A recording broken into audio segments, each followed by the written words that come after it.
الحمد لله نحمده ونستعينه ونستغفره ونؤمن به ونتوكل عليه ونعوذ بالله من شرور أنفسنا ومن سيئات أعمالنا من يهده الله فلا مضل له ومن يضلل فلا هادي له ونشهد أن لا إله إلا الله وحده لا شريك له ونشهد أن سيدنا مولانا محمد عبده ورسوله أرسله بالحق بشيرا ونذيرا وداعيا إلى الله بإذنه وسراجا منيرا أما بعد قال الله تعالى أعوذ بالله من الشيطان الرجيم بسم الله الرحمن الرحيم إن الدين عند الله الإسلام صدق الله العظيم اللهم صل على سيدنا محمد وعلى آل سيدنا محمد وبارك وسلم عليه. எல்லா புகழும் ஏக வல்லோனான அல்லாஹு ஜல்ல ஷானுஹு தஆலா ஒருவனுக்கே உரித்தாகட்டுமாக. சலாத்தும் சலாமும் அருமை நாயகம் முஹம்மது ரசூலுல்லாஹ் ஸல்லல்லாஹு அலைஹி வஸல்லம் அன்னவர்கள் மீதும் அவர்களுடைய சத்திய வாழ்வை அடிபிசகாது வாழ்ந்து சென்ற உத்தம சத்திய சஹாபாக்கள், தாபீன்கள், தபஅ தாபீன்கள், அக்தாபுல் அம்பியாக்கள், ஷுஹதாக்கள், சாலிஹின்கள், நல்லோர்கள் நம் அனைவர் மீதும் அல்லாஹ்வுடைய அன்பும் அருளும் என்றென்று நின்று நிலவட்டுமாக. வாழும் காலம் எல்லாம் அல்லாஹுடைய கட்டளையும் அருமை நாயகம் ஸல்லல்லாஹு அலைஹி வஸல்லம் அவருடைய வழிகாட்டுதலையும் சீராக சரியாக பின்பற்றி வாழக்கூடிய உண்மை முஸ்லிம்களாக அல்லாஹ் நம்மை ஆக்கி அருள் புரிவானாக. இறையிலமாம் திரு காபாவையும் இறுதி நபிகள் நாயகம் ஸல்லல்லாஹு அலைஹி வஸல்லம் அவருடைய ரவுலா ஷரீஃபையும் திரும்பவும் திரும்பவும் தரிசிக்கின்ற நல்ல வாய்ப்பை அல்லாஹ் நமக்கும் நம் குடும்பத்தார்களுக்கும் பிள்ளைகளுக்கும் வழங்கி அருள் புரிவானாக. மேலும் இவ்வுலக வாழ்க்கையிலே நமக்கு ஏற்படுகின்ற சோதனைகள், சிரமங்கள், நோய் நொடிகள், பொருளாதார சுமைகள், கடன் நெருக்கடிகள், வியாபார நஷ்டங்கள், திடீர் மரணங்கள், அத்தனை இன்னல்களை விட்டும் அல்லாஹு ஜல்ல ஷானுஹு தஆலா நம்மையும் நம் குடும்பத்தார்களையும் சந்ததிகளையும் முழுமையாக பாதுகாத்து அருள் புரிவானாக. ஆமீன். சங்கைக்குரிய அல்லாஹ்வின் நல்லடியார்களே, அல்லாஹு ஜல்ல ஷானுஹு தஆலா இப்பூ உலகிலே எத்தனையோ மதத்தவர்கள், எத்தனையோ கடவுள்களை வழிபடக்கூடியவர்கள், எத்தனையோ கொள்கையை சார்ந்தவர்கள், இப்படி எத்தனையோ பிரிவினர்கள் இவ்வுலகத்தில் இருந்தாலும் அல்லாஹு ஜல்ல ஷானுஹு தஆலா நம்மை ஒரு உயர்ந்த பரிசுத்தமான மார்க்கமான தீனுல் இஸ்லாத்திலே நம்மை பிறக்கச் செய்திருக்கிறான். அதனுடைய நெறிமுறைகளை நம்முடைய வாழ்க்கையாக கடைபிடித்து வாழச் செய்திருக்கிறான். ஒரு தூய்மையான மார்க்கத்திலே அல்லாஹ் நம்மை வைத்திருக்கிறான். இதற்கு கோடான கோடிகள் நன்றிகள் நாம் செலுத்த வேண்டும். தீனுல் இஸ்லாம் தான் இவ்வுலகத்திலே ஆரம்பமான மார்க்கமும் கூட. இன்றைக்கு எத்தனையோ மதத்தவர்கள் தங்களுடைய மதங்களை 2000 ஆண்டுகள் பழமையானது, 4000 ஆண்டுகள் பழமையான மதம் என்றெல்லாம் சொல்லிக் கொண்டாலும் அதுவெல்லாம் வெறும் வாய்வழி தகவல்கள் தானே ஒழிய அதற்கான வரலாற்று சான்றுகளோ ஆதாரங்களோ எங்குமே பார்க்க முடியாது. ஆனால் தீனுல் இஸ்லாம் இருக்கிறது ஹஜ்ரத் ஆதம் அலைஹிஸ்ஸலாம் அவருடைய காலத்திலிருந்து இன்று வரை இருக்கக்கூடிய ஒரு மார்க்கம். அல்லாஹு ஜல்ல ஷானுஹு தஆலா முதல் மனிதராக ஆதம் அலைஹிஸ்ஸலாம் அவர்களை படைத்து அவர்களுக்கு துணையாக ஹஜ்ரத் ஹவ்வா அலைஹிஸ்ஸலாம் அவர்கள் இருவரையும் படைத்து உலகத்திலே அவர்களை இறக்கிய பொழுது அவர்கள் உலக வாழ்க்கையிலே நல்வழியிலே பயணிப்பதற்காக, மறுமையிலே வெற்றி அடைவதற்காக ஒரு உயர்ந்த ஒரு மார்க்கத்தை அல்லாஹ்வே தேர்வு செய்து கொடுக்கிறான். அதுதான் இந்த தீனுல் இஸ்லாமாக இருக்கிறது. எனவே உலகத்தினுடைய ஆரம்ப மனிதர்கள் முதல் கடைசியாக வரக்கூடிய மனிதர்கள் வரை அத்தனை பேரும் பின்பற்றக்கூடிய ஒரு தகுதியான சரியான மார்க்கமாக இஸ்லாம் திகழ்ந்து கொண்டிருக்கிறது. ஆரம்பகால இறை தூதர்கள் முதல் இறுதியாக வந்த எம்பெருமானார் ஸல்லல்லாஹு அலைஹி வஸல்லம் அவர்கள் வரை இந்த தீனுல் இஸ்லாத்தை தான் மக்களுக்கு மத்தியிலே பிரச்சாரம் செய்து கொண்டிருந்தார்கள். எனவே இந்த உலகத்திலே எத்தனையோ மதங்கள், கொள்கைகள், கோட்பாடுகள், சித்தாந்தங்கள் எதனோடு இஸ்லாத்தை ஒப்பிட்டாலும் இஸ்லாம் ஒரு தனித்துவமான மார்க்கமாக திகழ்வதை நாம் பார்க்கிறோம். இன்றைக்கு உலகமே சிலை வணக்கத்திலும் இன்ன பிற கொள்கை கோட்பாடுகளிலும் ஒரு கோணத்திலே பயணித்தால், இஸ்லாம் வேறு கோணத்திலே அதனை அறிமுகம் செய்கிறது, அதனை பரப்புகிறது. காரணம், இஸ்லாத்தை மனித குலத்திற்கு வகுத்து தந்தவன் அல்லாஹு ஜல்ல ஷானு தாலா. அல்லாஹ்விடத்தில் ஏற்றுக்கொள்ளப்படக்கூடிய மார்க்கமாக இஸ்லாம் தான் இருக்கிறது. இன்னத்தீன இந்தல்லாஹில் இஸ்லாம், நிச்சயமாக அல்லாஹ்விடத்திலே தீனுல் இஸ்லாம் தான் ஒப்புக்கொள்ளப்பட்ட மார்க்கம் என்று அல்லாஹு ஜல்ல ஷானு தாலா சொல்லி காட்டுகிறான். உலகத்திலே பிறக்கக்கூடிய எல்லா குழந்தைகளும் தீனுல் இஸ்லாத்தில் தான் பிறக்கிறது என்று கண்மணி நாயகம் ஸல்லல்லாஹு அலைஹி வஸல்லம் அவர்கள் நமக்கு சொல்லி காட்டுகிறார்கள். நபி ஸல்லல்லாஹு அலைஹி வஸல்லம் சொன்னார்கள், உலகத்திலே பிறக்கின்ற எல்லா குழந்தைகளும் இயற்கை மார்க்கமான இஸ்லாத்தில் தான் பிறக்கிறது. அதனை வளர்த்தெடுக்கக்கூடிய பெற்றோர்கள் தான் இயற்கை மார்க்கத்தை விட்டும் அவர்களை திருப்பி யூதர்களாவோ நசாராக்களாகவோ அவர்களை வளர்த்தெடுக்கிறார்கள் என்று எம்பெருமானார் ஸல்லல்லாஹு அலைஹி வஸல்லம் சொல்லி காட்டுகிறார்கள். ஒரு ஆய்வாளர்கள் சொல்லுகிறார், ஒரு குழந்தை பிறக்கிறது என்று சொன்னால் அந்த குழந்தை எந்த கொள்கையும் சாராமல், எந்த மதத்தையும் சாராமல், எதனையும் அதற்கு போதிக்காமல், சொல்லிக் கொடுக்காமல் அந்த குழந்தை வளருமையானால் ஏகத்துவ கொள்கைதான் அதனுடைய நெஞ்சத்திலே குடிகொண்டிருக்கும் என்று அந்த ஆய்வாளர் சொல்லுகிறார். எனவே இயற்கை மார்க்கமாக இஸ்லாம் தான் இருக்கிறது. நபி ஸல்லல்லாஹு அலைஹி வஸல்லம் அவர்கள் அதை ஒரு உதாரணத்தோடு சொல்லி காட்டுகிறார்கள். ஒரு பிராணி, ஒரு விலங்கு ஒரு குட்டியை ஈண்டெடுக்கிறது. அப்படி அதை பெற்றெடுக்கும் போது முழுமையான வளர்ச்சியோடு உறுப்புகள் முழுமையாக வளர்ச்சி அடைந்த நிலையில்தான் அந்த குட்டியை பெற்றெடுக்கிறது. அந்த குட்டிக்கு கண் இருக்கிறது, காது இருக்கிறது, நாக்கு இருக்கிறது. அந்த கண் காதுகளை, மூக்குகளை, காதுகளை யாரும் துண்டிக்காத வரை அது எப்படி முழு உறுப்புகளோடு பிறக்குமோ அதுபோலதான் ஒவ்வொரு குழந்தையும் இஸ்லாத்திலே தான் பிறக்கிறது. அதனுடைய வளர்த்திருக்கக்கூடிய பெற்றோர்கள் தான் அதை யூதர்களாகவோ நசாராக்களாகவோ மாற்றி விடுகிறார்கள் என்று எபெருமானார் ஸல்லல்லாஹு அலைஹி வஸல்லம் அவர்கள் உதாரணத்தோடு சொல்லி காட்டுகிறார்கள். எனவே உலகில் உள்ள எல்லா மதங்கள், கடவுள் கொள்கைகள், பழக்க வழக்கங்கள், கொள்கைகள், பாரம்பரியங்கள் இவற்றில் எல்லாம் ஒரு கோணத்தில் பயணித்தால் இஸ்லாம் தனித்துவ மார்க்கமாக திகழ்கிறது. எல்லா விதத்திலும் ஒரு தனித்துவ மார்க்கமாக இஸ்லாம் திகழ்கிறது. காரணம், அதை வகுத்து தந்தவன் அல்லாஹ்வாக இருக்கிறான். எந்தெந்த ரீதியெல்லாம் இஸ்லாம் தனித்துவத்தோடு ஜொலிக்கிறது என்று நாம் பார்ப்போமேயானால், முதலாவதாக அடிப்படை கொள்கையான கடவுள் கொள்கை. இன்றைக்கு கடவுள் கொள்கையிலே பல மதங்கள் ஒன்றாகத்தான் இருக்கிறது. பல கோடி தெய்வங்களை வணங்கக்கூடிய மக்கள் இருக்கிறார்கள்.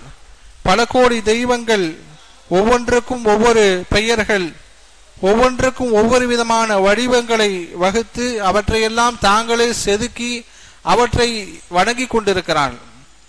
ஒவ்வொரு தெய்வங்களுக்கும் ஒவ்வொரு கற்பனையான கதைகள், ஒவ்வொரு தெய்வங்களும் பல வடிவங்கள், 10 தலைகள், ஏராளமான கை கால்கள், சில தெய்வங்கள் பாதி மிருகம் பாதி மனிதன், இப்படி அலங்கோலமாக பார்ப்பதற்கே அகோரமாக உள்ள தெய்வங்களை எல்லாம் அவர்கள் வணங்கி கொண்டிருக்கிறார்கள். அந்த தெய்வங்களுடைய கற்பனை கதைகளை எல்லாம் படிக்கின்ற போது மனித வாழ்வோடு ஒப்பிட்டு அவர்கள் எழுதி வைத்திருக்கிறார்கள். அந்த கடவுளுக்கு மனைவிகள் இருக்கும், குழந்தைகள் இருக்கும், வப்பாட்டிகள் இருக்கும், அண்ணன் தம்பிகள் இருக்கும். இதையெல்லாம் அவர்கள் கடவுள்களை அவர்களை இழிவுபடுத்தும் விதமாக, பலவீனப்படுத்தும் விதமாக அவருடைய கடவுள் கொள்கையில் இருப்பதை நாம் பார்க்கிறோம். சில மதங்கள் மனிதர்களே கடவுளாக அவதாரம் எடுத்ததாக நினைத்து வணங்கி கொண்டிருக்கிறார்கள். இன்னும் சிலர்கள் கடவுளே இல்லை என்று சொல்லிக் கொண்டிருக்கிறார்கள். ஆனால் இஸ்லாத்தினுடைய கடவுள் கொள்கை என்பது தனித்துவமானது. அல்லாஹு ஜல்ல ஷானு தாலா சூரா இஹ்லாஸின் வழியாக அல்லாஹ் உறுதியாக சொல்கிறான், அல்லாஹ் ஏக இறைவனாக இருக்கிறான். அவனுக்கு இணை துணை யாருமே கிடையாது. அவன் யாரையும் பெறவும் இல்லை, பெற்றெடுக்கவும் இல்லை என்று இஸ்லாத்திலே அந்த கடவுள் கொள்கை இருக்கிறதே, அல்லாஹை மிக உயர்ந்த இடத்திலே, மிக கண்ணியமான இடத்திலே, எந்த வகையிலும் கற்பனையின் மூலம் கடவுள்களை இழிவுபடுத்தாத வகையிலே அல்லாஹ் தன்னுடைய கடவுளுக்கான இலக்கணத்தை அல்லாஹ் வடித்து தந்திருக்கிறான். இன்றைக்கு சில மதங்கள் மனிதர்கள் இறைவனுடைய அவதாரம் என்று சொல்லிக் கொண்டிருக்கிறார்கள் அல்லவா? யோசித்து பார்க்க வேண்டும். ஒரு சமூகத்தை நல்வழியிலே நடத்துவதற்கு இறை வேதங்களும் இறை தூதர்களும் வழிகாட்டுவதற்கு போதும். இறைவனே அவதாரம் எடுக்க வேண்டிய அவசியம் கிடையாது. ஒரு கருவியை கண்டுபிடித்தவர் அதை எப்படி செயல்படுத்த வேண்டும் என்று இண்டெக்ஸை கொடுத்தா போதும். அதற்கான வழிகாட்டுதலை கம்பெனியிலிருந்து ஒரு ஆள் அனுப்பி வைப்பார். அவர் அதற்கான வழிகாட்டுதலை காட்டுவார். இதற்காக கடவுளே மனித உருவில் அவதாரம் எடுத்து வர வேண்டிய அவசியம் கிடையாது. அதுபோல உலகிலே மனிதன் எப்படி வாழ வேண்டும் என்பதற்கு இறை வேதங்களையும் இறை தூதர்களையும் அனுப்பினால் மட்டுமே போதுமானது. இன்னும் சிலர்கள் ஒருபடி மேலே போய் கடவுளை இல்லை கடவுளை நம்புகின்றவர்களெல்லாம் பகுத்தறிவதற்கு எதிரானவர்கள் என்றெல்லாம் சொல்லிக் கொண்டிருக்கிறார்கள். ஏன்னா யாருமே கடவுளை கண்ணில் பார்த்தது கிடையாது. யாராவது கடவுளை கண்ணில் பார்த்துருக்கிறாங்களா? யாராவது கேள்விப்பட்டிருக்கிறாங்களா? பார்த்ததை யாராவது சொல்லி இருக்கிறாங்களா? இறை தூதர்களாக வந்தவர்கள் யாராவது கடவுளை பார்த்துருக்கிறாங்களா? யாருமே பார்க்கல. அப்புறம் எப்படி கடவுளை நம்புறது? எனவே கடவுளை நம்புகின்ற மதங்கள் எல்லாம் பகுத்தறிவுக்கு எதிரானவர்கள், நாங்கள் தான் அறிவாளிகள் என்று நாத்திகர் உள்புறம் சொல்லிக் கொண்டிருக்கிறார்கள். ஆனால் இஸ்லாத்தை பொறுத்தவரை இந்த ஐம்புலன்கள் இருக்கிறது அல்லவா? கண்ணால் பார்த்து உணர்வது, மூக்கால் நுகர்ந்து உணர்வது, அதுபோல நாக்கால் சுவைத்து உணர்வது, தொட்டு உணர்வது, கேட்டு உணர்வது, இதையெல்லாம் தாண்டி ஒரு உணர்வு இருக்கிறது, சிந்தித்து உணர்வது, சிந்தித்து அறிந்து கொள்வது.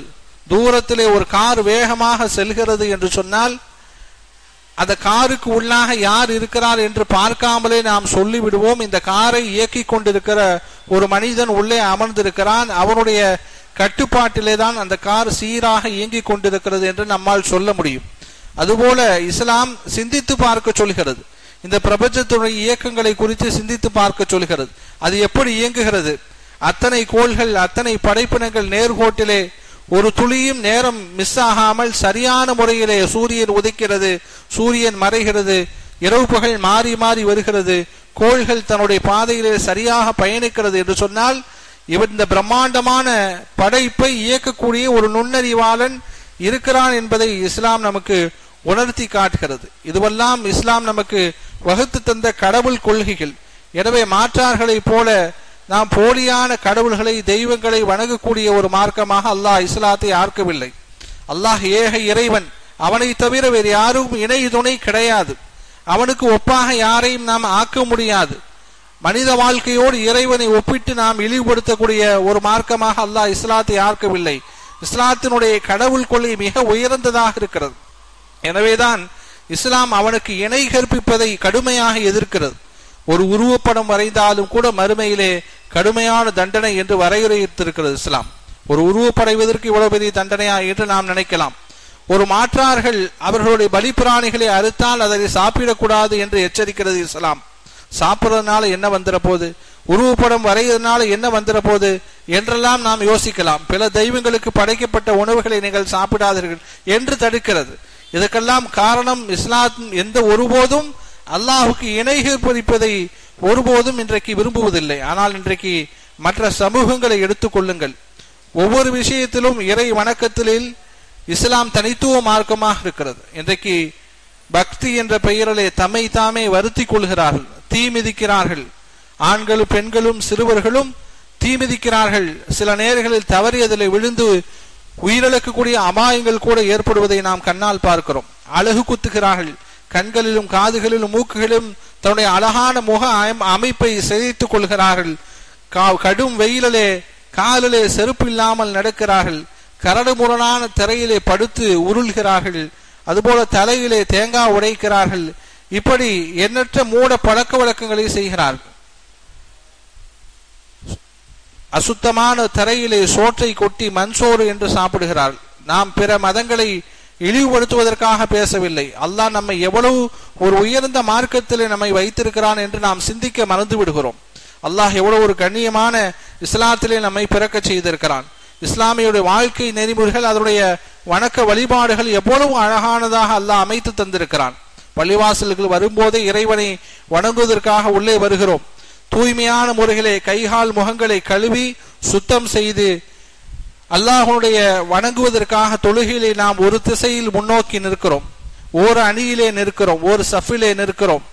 உயர்ந்தவர் தாழ்ந்தவன் என்ற பாகுபாடு இல்லாமல் படைத்தவனுக்கு முன்னால் எல்லோரும் சமம் என்ற உணர்த்துகின்ற வகையிலே நம்முடைய தொழுகையிலே அல்லாஹ் அமைத்து தந்திருக்கிறதை நாம் பார்க்கிறோம். அதுபோல ஏனைய வழிபாடுகளை நாம் மற்றவர்களோடு ஒப்பிட்டு பார்த்தோமே ஆனால் அல்லாஹ் நோன்பை நமக்கு வழங்கி இருக்கிறான். நோன்புடைய காலங்களில், சாதாரண காலங்களில் அல்லாஹ்வால் அனுமதிக்கப்பட்ட உணவு, குடிப்பானம், சொந்த மனைவியோடு கூடுவது போன்ற அல்லாஹ் சாதாரண காலங்களில் அனுமதி அளித்த விஷயங்களை கூட சில மணி நேரங்கள் அல்லாஹ்விற்காக நாம் தவிர்ந்திருப்பதன் மூலமாக அல்லாஹ் என்றென்றும் தடை செய்த வட்டி, விபச்சாரம், மது போன்ற தீமைகளிலிருந்து தவிர்ந்திருப்பதற்குண்டான பயிற்சி நோம்பிலே ஏற்படுகிறது. ஏழைகளின் பசியை உணர்கின்ற வாய்ப்பு நமக்கு கிடைக்கிறது. இது போன்ற பல பலன்கள் மருத்துவ ரீதியாகவும் மார்க்க ரீதியாகவும் எண்ணற்ற பலன்கள் இஸ்லாமிய வணக்கமான நோம்பிலே இருக்கிறது. இன்றைக்கு மாற்றார்களும் விரதம் என்ற பெயரில் நோன்பு வைப்பாங்க, வெறும் தண்ணீரை மட்டும் குடித்துக் கொள்வாங்க, அல்லது எல்லை கடந்து அறவே சாப்பிடாமல் தங்களுடைய உணவு பலவீனப்பட்டு நோய்வாய்ப்படுகின்ற அளவுக்கு அவருடைய நிலை சென்றுவிடக்கூடிய அளவுக்கு அவருடைய விரதம் இருக்கும். அந்த மாதிரியான நோன்புல மருத்துவ ரீதியாகவும் எந்த பிரயோஜனமும் எந்த நன்மையும் கிடையாது. ஆனால் அல்லாஹ் ஒரு நோம்பில எவ்வளவு ஒரு மகத்துவத்தை, உள்ளம் சார்ந்த மருத்துவம் சார்ந்த எத்தனை பயிற்சிகளை அல்லாஹ் நமக்கு வகுத்து தந்திருக்கிறான் என்று நாம் பார்க்கிறோம். ஜக்காத் என்னும் ஏழை வரியின் மூலமாக அல்லாஹ் என்ன செய்கிறான், அதை கட்டாய கடமையாக்கி வறுமை ஒழிப்பை ஏற்படுத்துகிறான். இன்றைக்கு ஜக்காத்தினால் சமுதாயத்துல வறுமை ஒழிப்பு ஏற்பட்டுருச்சா இஸ்லாமிய சமூகத்தில் என்று கேட்டால் நாம் முறையாக கணக்கிட்டு கொடுப்பது கிடையாது.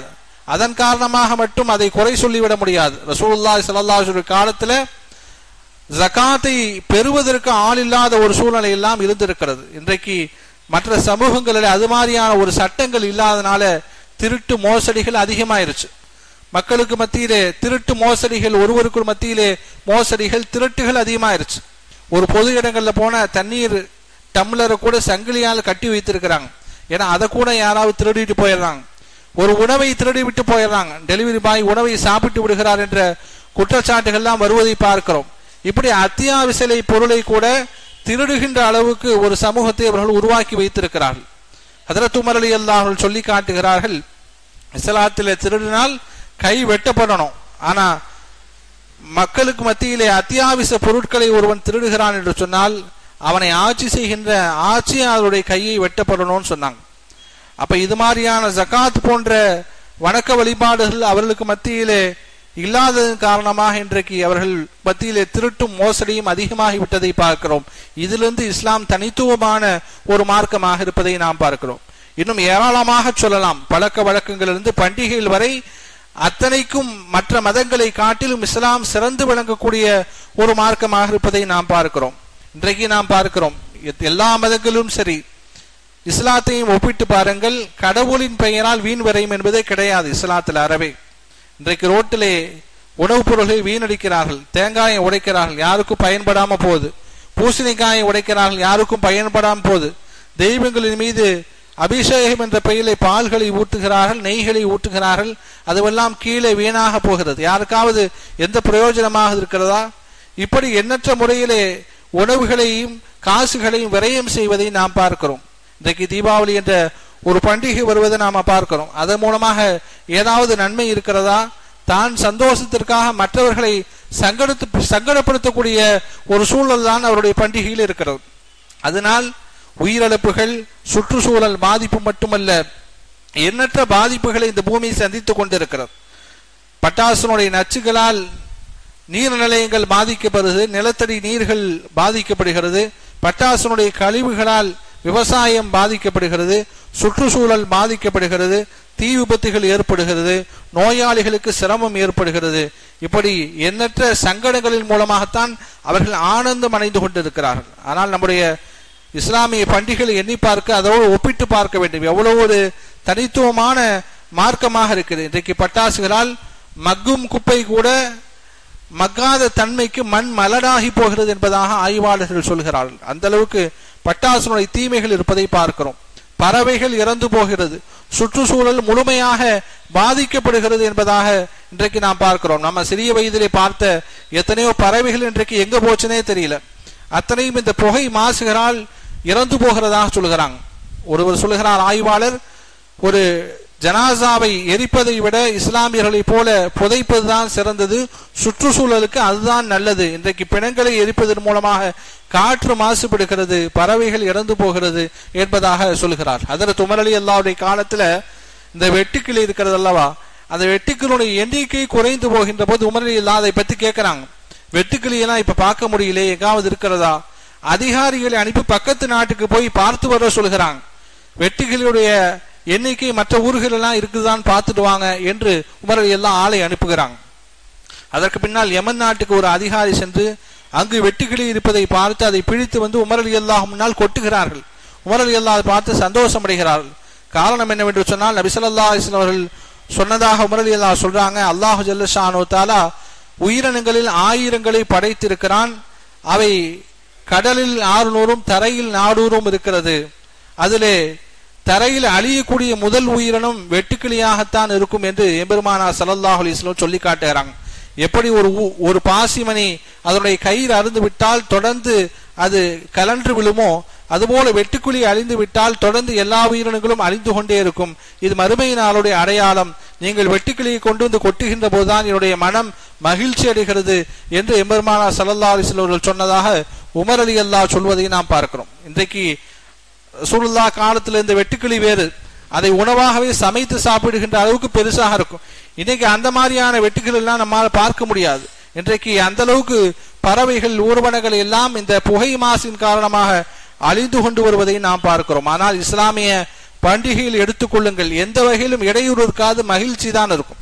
ரமதானின் மூலம் ஃபித்ரா தொகை ஏழைகளுக்கு வணங்குகிறோம். தொழுகைக்கு முன்னாலே அதை கொடுத்து விட வேண்டும் என்று மார்க்கம் நமக்கு கட்டளையிடுகிறது.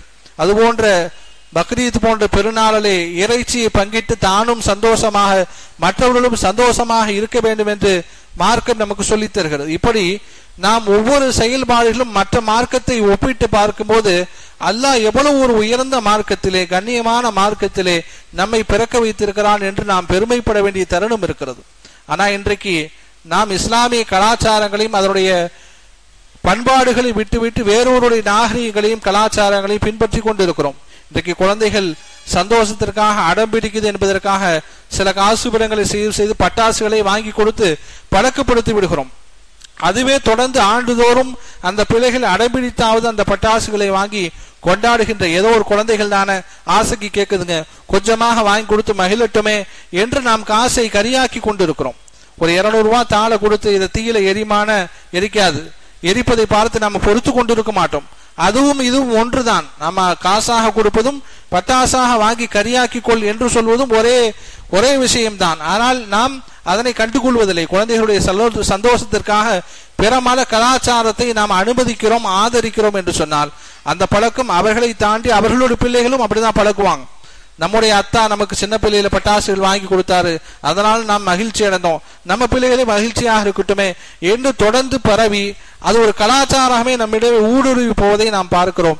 எனவே ஒருபோதும் அதனை நாம் ஆதரிக்க கூடாது, பிள்ளைகளை என்கரேஜ் பண்ணக்கூடாது, ஊக்குவிக்க கூடாது. நம்முடைய உயர்ந்த மார்க்கமான இஸ்லாம் நமக்கு அழகான வழிகாட்டுதலை வழங்கி இருக்கிறது, அழகான பண்பாடுகளை வழங்கி இருக்கிறது. ஒருபோதும் முஸ்லிம் அதை தவிர்த்து ஏனைய மதங்களை பின்பற்றுவையானால் நபி ஸல்லல்லாஹு அலைஹி வஸல்லம் எச்சரிக்கிறார்கள், யார் மன் தஷப்பஹ பிகௌமின் பிற மத கலாச்சாரங்களை பின்பற்றுகிறார்களோ அவர் நம்மை சார்ந்தவர் அல்ல என்று எச்சரிக்கிறார்கள். எனவே நாம் உயர்ந்த தனித்துவமான இஸ்லாமிய வாழ்க்கை முறைகளை பின்பற்றி வாழக்கூடிய உண்மை முஸ்லிம்களாக அல்லாஹ் நம்மை ஆக்கி அருள் புரிவானாக. ஆமீன். வாஹிர் தாவானா அல்ஹம்துலில்லாஹி ரப்பில் ஆலமீன். அஸ்ஸலாமு அலைக்கும் வரஹ்மத்துல்லாஹி வபரகாத்துஹு.